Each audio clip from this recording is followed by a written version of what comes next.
Well, hello everyone. Bridget and I are out here in the hoop house. Bridget is, well, she's using the bowl. We brought some popcorn out here and now she's filling it up with mulch.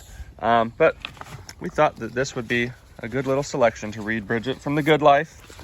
This is Scott and Helen Nearing's book, but we thought this would be applicable to all of our family and friends who view our channel, Bridget. This chapter always starts out with older quotes, and here's one that we wanted to hone in on. It's most certain that 'tis easier to preserve health than to recover it, and to prevent disease than to cure them. Dr. George Shane, 1725. And we wanted to read the first page here, and you can get this book on Amazon, and you can find it in many different places, and we would highly recommend it. It's a great book. But chapter 17, we practice health. And understand that Scott lived to be 100 years old, and Helen lived to be in her 90s before she was unfortunately killed in a car accident. You ready? You ready to read this? We live in a society that takes sickness for granted and looks upon abounding health as lucky or exceptional. Sound familiar, Bridget? There are family doctors by the thousands all over the Western world who practice medicine by prescribing pills and drugs. Doctors and dentists are experts on sickness. Only a minority are practitioners of health. Early in their history, the Chinese are reported to have paid doctors their regular fees so long as people remained well.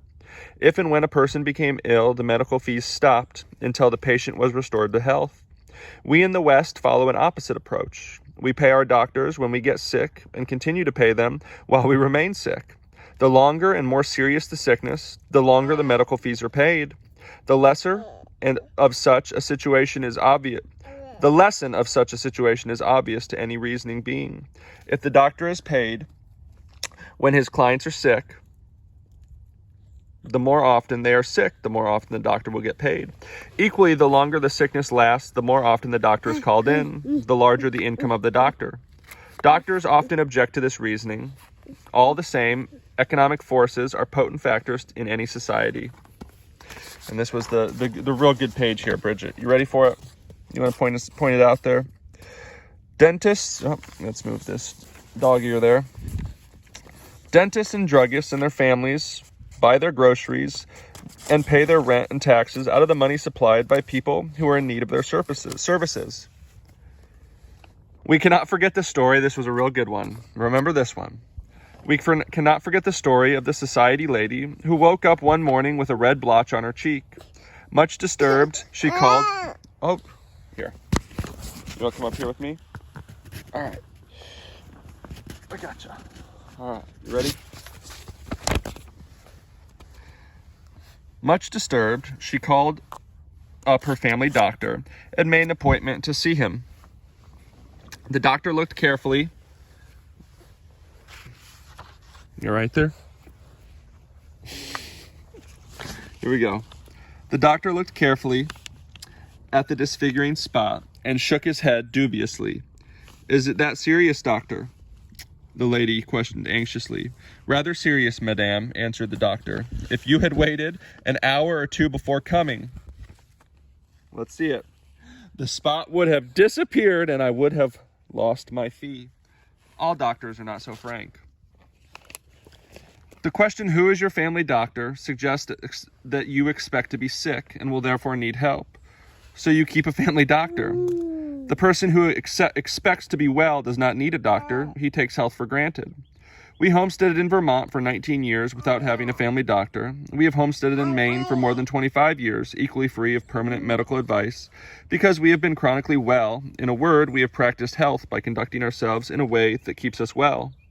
There's an old saying that practice makes perfect. This is where we'll end it here, Bridge. Following this precept, those who want to be healthy must practice health. They must work at it. Like any other activity, the practice of health involves one or more choices. We choose to live quietly and simply, to exercise in the open air, to keep sensible hours and not overdo physically. We choose to exercise our bodies not in gymnasiums or on golf courses or tennis courts, but doing useful outdoor activity or doing physical work. We choose to live in the country rather than the city, with its polluted air, noise, and stress. We prefer clean, fresh air, sunshine, clear running water. We choose to cut our own fuel in the woods rather than pay the oil barons. We design and construct our own buildings. Well, Bridget, as we're sitting out here, fresh air, hopping into the hoop house, working on getting that. Let me set this aside. Sounds like a little baby. There's a little baby goat in here. Do you hear it? We're out here getting our vitamin D, enjoying the fresh air. We just wanted to pop in and read that little selection from The Good Life with Everyone. It's a great book. We highly enjoy it. And maybe a little inspiration for you. I know it's the middle of winter. A lot of people are going through a lot of things, but it's never too late to practice health. And it's never too late to change your diet. And it's never too late to be living the life that you want to live, especially when it comes to health. Obviously, the earlier you get started, the better in practicing health. But there's room on board, the healthy train, the healthy diet train for everyone. And we hope you jump on board. How about that, Bridget? Yeah? Hey.